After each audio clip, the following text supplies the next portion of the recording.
Қайырлы күн! Өнер өрісі үйірмесінің шәкірттері.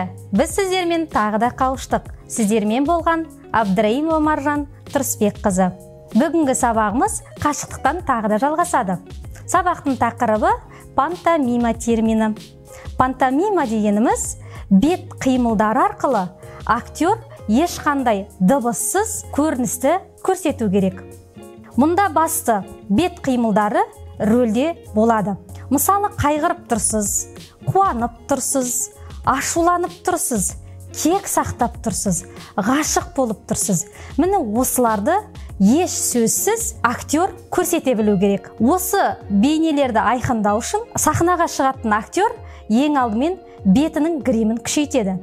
Немесе маска кейпінде ақ түсті бояумен көрсетеді. Міне оқушылар, түсінікті болса, мен сіздерге тапсырма беремін.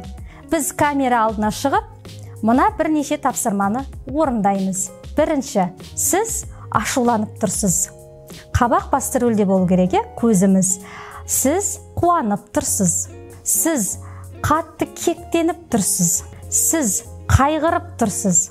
Сіз ғашық болып тұрсыз. Тапсырма түсінікті болса, сіздерден өте қызықты пантомима күтемін. Қош сау болыңыздар.